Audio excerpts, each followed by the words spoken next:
The dining room felt warmer than usual, though the thermostat hadn't moved. My mother's Victorian chandelier cast a soft golden light over the table, but nothing about the evening felt gentle. Forks scraped porcelain in slow, deliberate motions. My brother focused on cutting his steak into uniform cubes, never once looking up, across from me.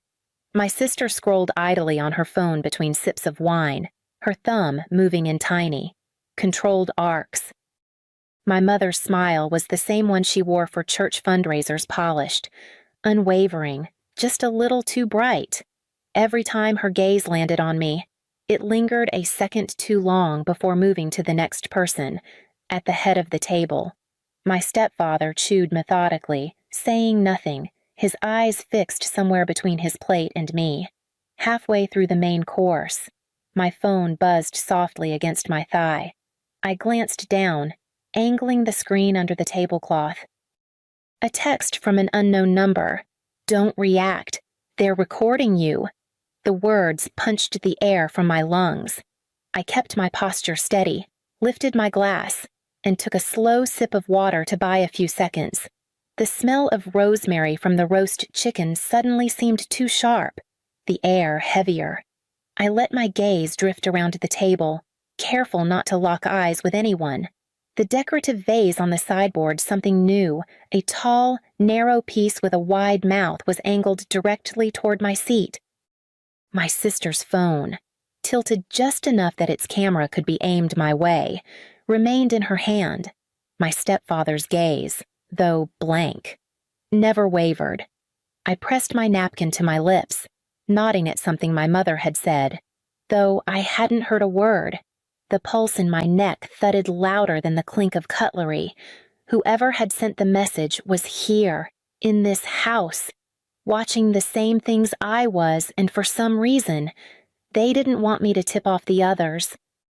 I placed my glass back on the table and steadied my breathing, my fingers curling around the edge of my chair as the evening carried on like nothing had changed. I kept my fork moving, tasting nothing. Nodding at conversation I wasn't really hearing. Every movement was deliberate calm, slow, steady, inside. My mind replayed the last few weeks like a reel I couldn't pause. The armchair in my bedroom had been moved a few inches toward the window. A brand new smoke detector appeared above my bed, even though the old one had worked fine. And just last Thursday, Landon had mentioned casually, "Grandma's been checking my room a lot. She says she's making sure it's clean." The details I'd brushed off now stacked neatly into something darker when dinner finally wound down. I helped clear the table, chatting about the weather, my schedule, anything that sounded harmless. Then I excused myself, saying I needed to grab a book from the den. My steps down the hallway were light, my heartbeat anything but. The bookshelf loomed against the far wall, crowded with my mother's hardcovers, most of them untouched in years. I ran my fingers along the spines until I reached one that sat slightly forward, a thick volume of American landmarks. I pulled it out and felt the weight too light. Inside was a hollow compartment, snugly holding a tiny black device no bigger than a matchbox. A pinhole lens winked back at me. I clicked it off with shaking fingers and slipped it into my pocket. My palms were damp, my throat dry, but I didn't let myself pause. If this was what the text warned about, I had to be sure it wasn't the only one. Beside the device, a small slot held a micro SD card. I slid it out, tucking it into the lining of my coat before returning the hollow book to its place exactly as I'd found it. I straightened, smoothing my hair and stepping back into the hallway, my face set in the same polite mask I'd worn all evening. Tonight was not the night for confrontation. Tonight was for keeping my cards close and waiting to see just how many they thought they'd already played. That night, after tucking Landon into bed, I locked my bedroom door and set my laptop on the desk. The house was quiet except for the faint hum of the refrigerator down the hall. I slid the micro SD card into an adapter, my fingers trembling despite the stillness around me. The first video loaded quickly, a clip of me in the kitchen, chopping vegetables. Halfway through, the footage jumped. Cutting to an argument with my sister from weeks ago. The audio was spliced, so it sounded like I'd snapped mid-sentence, my voice sharp and unprovoked. I clicked to the next file. Same patterns start with something mundane. Slice in the worst possible moment. Stitch it together into a neat package of volatility. By the third clip. My chest was tight. This one showed me in the living room. Phone pressed to my ear. Speaking to my therapist. The timestamp told me it had been recorded on a Tuesday morning when I was home alone. I remembered that session I'd been honest, vulnerable, talking about how the constant tension in the house was wearing me down. Hearing those words replayed without consent felt like a theft of something I couldn't get back. Another file opened to footage from my bedroom. I sat on the edge of the bed, pulling my hair into a bun, completely unaware a camera was watching. The sight of myself in that private space sent a wave of nausea through me. Then came the bathroom, me brushing my teeth, adjusting my robe. The intimacy of those moments, stolen and stored, made my skin crawl. This wasn't petty cruelty. It was precise, intentional. Someone had planned this, curated it, and kept it hidden until the moment they could use it.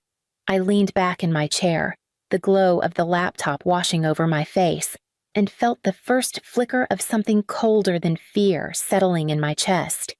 The next morning, I called Marissa, an old college friend who now worked as a paralegal for a well-known family law firm in Albany. I didn't tell her everything over the phone, just that I needed her professional opinion. We met that afternoon at a quiet cafe on State Street, the kind of place where the hum of espresso machines covered most conversations. I slid my laptop across the table and let her watch. She leaned in, her brow furrowing with every passing second. When she finally looked up, her voice was low. "Corinne, this isn't just creepy. If someone took this to court, they could argue you're emotionally unstable. They could make it look like you're unfit to parent." The words landed with a sharp clarity that made my stomach knot. "You mean, they could take Landon?"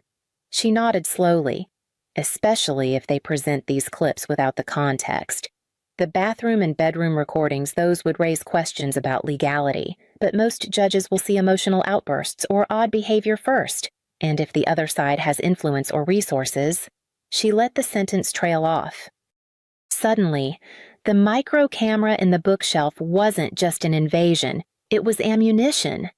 My thoughts jumped back to last week, when my mother had been alone with Landon in the living room. I'd walked in just as she was smoothing his hair and saying, "You might live here more soon." Wouldn't that be nice at the time? I'd forced a smile, chalking it up to her usual overstepping. Now it felt like the first visible crack in a wall they'd been building for months. I sipped my coffee, though the taste barely registered. "If I can prove the footage is manipulated," I asked. Marissa tapped her pen against her notebook. "Then you've got leverage. But you need to gather everything, dates, times, any proof of tampering, and keep it somewhere they can't reach." As I left the cafe, the city air felt colder than it should have. I walked to my car with my bag hugged tight against me, the weight of the laptop suddenly heavy. They weren't just watching me, they were preparing to erase me from my own son's life. And if they were willing to go this far, I needed to be willing to go further. The next few days, I stopped moving through the house like a guest in someone else's life and started moving like a hunter. My phone stayed on voice memo mode whenever I was in shared spaces. I kept a small pen-sized recorder in my jacket pocket, switched on the moment I walked through the door. It didn't take long. One evening, while my mother and sister were in the kitchen, I lingered just out of sight in the hallway. My sister's voice, hushed but sharp, slipped through the doorway. "We need to provoke her. She has to snap, or none of this works." My mother's low murmur followed, but the words were clear enough agreement. Instructions. I pressed my hand to my coat, feeling the steady blink of the recorder as if it were my own heartbeat. Even Landon picked up on the shift. "Why is everyone whispering?" he asked one morning over cereal. I smiled for him, but inside, my resolve tightened. By Thursday, I had hours of audio casual digs, whispered strategy, my mother rehearsing lines about my forgetfulness as if she were practicing for a play. That afternoon, I took it all to the office of a lawyer Marissa had recommended. Her name was Evelyn Clark, a calm, sharp-eyed woman in her 40s whose desk was stacked with neat piles of case files. I handed her the micro SD card, the recordings, and the timeline I'd built from the last month. She listened to one clip, the corner of her mouth tightening. "This isn't just harassment," she said, leaning back. "It's targeted emotional abuse and illegal surveillance. We can use both criminal and civil routes, but you need to keep playing along for now. If they think you don't know, they'll keep getting sloppy." So I pretend nothing's changed. I asked, "Exactly." "We'll start with preserving evidence off-site backups. Encrypted storage. I'll file preliminary notices without revealing specifics. The more rope they give us, the better." Her precision steadied me. I left her office with a portable hard drive she insisted I keep at work, far from the house. That night, I made sure to laugh at dinner, to ask my sister about her job, to compliment my mother's cooking. I let them think they still had the upper hand. Inside, every cell in my body was vibrating with the need to move faster, to lock every door behind me, to get Landon somewhere safe. But I followed Evelyn's advice, because this wasn't about speed, it was about precision. And the more they underestimated me, the more I could see the cracks forming in their plan. By Saturday morning, I'd had enough of breathing the same air as people who wanted to dismantle my life. I packed a small overnight bag for Landon, no explanations. Just told him we were going to visit Aunt Rachel, a friend I trusted more than anyone. She lived 2 towns over, in a place where no one from my family had reason to go. We spent the day like nothing was wrong. Rachel made pancakes, Landon played with her golden retriever, and for the first time in weeks, I didn't feel the weight of eyes on me. I left my phone on silent in my purse, deliberately out of reach. The quiet was addictive. It wasn't until late afternoon, when Landon was building a fort in Rachel's living room, that I finally checked it. The screen lit up with a wall of notifications, 129 missed calls. My mother's name filled most of them, my sister's right behind, and wedged between their numbers were calls from my ex-husband, who almost never reached out directly. I scrolled through the timestamps. The calls had started less than an hour after we left the house, each one a few minutes apart. There were also several voicemails, but I didn't press play. My hands had gone cold just holding the phone. It rang again in my palm. "Evelyn," I answered immediately. "They've either figured out you're gone," she said, her voice brisk, "or they noticed something missing. The files. Maybe. Whatever it is. They're scrambling.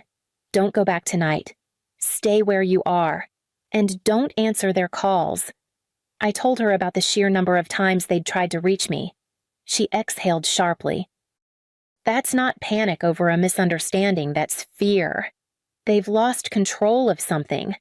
I glanced over at Landon, who was draping a blanket over the back of a chair, his face lit with concentration. He had no idea that the same people who were blowing up my phone wanted him as a pawn in their game. I turned the phone off completely and set it face down on the counter. Whatever storm was brewing back at my mother's house, I wasn't stepping into it tonight. I needed time to decide exactly how I wanted the next move to play out. By Monday, I knew the only way to end this was to pull their performance into the light. I called my mother first, then my sister, my stepfather, even my ex-husband. I told each of them the same thing, that I wanted to put everything behind us, that I missed the sense of family we once had. My voice stayed even, warm. They all agreed to come. Hypocrisy was easier to arrange than honesty. I booked a small banquet room at the Maplewood Inn, a place neutral enough that no one could claim home court advantage. Then I called a tech specialist Evelyn recommended. He didn't flinch when I told him what I needed: a seamless presentation that would show the doctored footage side by side with the unedited originals, the kind of comparison that left no room for denial. We spent hours going through the files. He cropped, aligned, and timed each set so the truth would unspool with ruthless clarity, her voice feeding Landon lies. My sister whispering about provoking me. My ex laughing about winning custody. Every cut they'd made to twist reality was exposed. Evelyn prepared the other piece of the plan court documents showing my filings for invasion of privacy, emotional abuse, and custody protection. She also arranged for 2 process servers to be nearby the night of the dinner, ready to hand over legal papers if anyone tried to run. The day before the event, I stood in the empty banquet hall as staff set up round tables with crisp white linens. In the corner, the projector screen waited, rolled up like a curtain before a show. I could almost hear the clink of glasses, the rehearsed laughter, the false civility they'd bring with them. This wasn't about getting them to admit anything. It was about making sure that when the truth came out, they couldn't pretend they hadn't seen it. They arrived dressed for the part-polished smiles, careful greetings, voices pitched just loud enough for the room to hear. My mother hugged me like she'd never once tried to erase me. My sister complimented my dress. My ex shook my hand as if we were civil strangers. We ate in polite silence, broken by shallow conversation, each of them waiting for me to explain why I'd called them here. When dessert plates were cleared, I stood and thanked everyone for coming. I spoke slowly, the way you do when you're walking someone toward a cliff they can't see. Then I turned to the tech in the corner and nodded. The lights dimmed. The screen came to life. First, a clip of my sister sliding a tiny device into the hollow of a book on the den shelf. Then, my mother's voice, coaxing Landon in the living room. If you tell the judge Mommy forgets things, you might get to live here more. Finally, my ex-husband on the phone. Chuckling to someone unseen, I'll push her until she loses custody. Then we get the house and the kid. Gasps rippled through the tables. My uncle set down his wine glass, muttered something under his breath, and walked out. My mother's smile faltered, her hands gripping the tablecloth. My sister's eyes darted toward the exit. My ex leaned back, jaw tight, as if daring me to say more. The reel kept playing, each clip matched to its untouched original, their manipulations laid bare. I didn't speak again. I let the silence do the work. Let them see themselves without the edits, without the excuses. When the screen went dark, no one moved. I picked up the court documents from my bag and began walking them to each table. The days after the dinner moved quickly. Evelyn filed motions, attached the video evidence, and within a week, the judge granted me a restraining order against my mother, sister, and ex-husband. Temporary full custody of Landon was awarded to me, with no unsupervised contact for any of them. We also moved forward with civil suits for invasion of privacy, emotional abuse, and unlawful surveillance. The ripple effect was immediate, in a town where everyone knew everyone's business. News spread fast. My mother's charity board quietly removed her name from its website. My sister's employer restructured her position out of existence. My ex-husband stopped showing up at the country club, his usual haunt, after whispers began following him from room to room. For the first time in months, I felt a measure of stillness in my home. Landon's laughter returned in small bursts over a board game. During a bedtime story, I let myself believe the worst was over. Then, 1 week later, I found it. A plain envelope slid through my mail slot. No return address? Inside was a single photograph me, asleep in my own bed, hair splayed across the pillow, the lamp still on from the night before. On the back, written in neat, deliberate handwriting. You still don't know what I'm capable of. The room seemed to tilt as I stared at it. This was no old image. The book on my nightstand, the glass of water beside it, they matched exactly how I'd left them hours earlier. Someone had been in my house. I closed the blinds, locked the doors, and called Evelyn.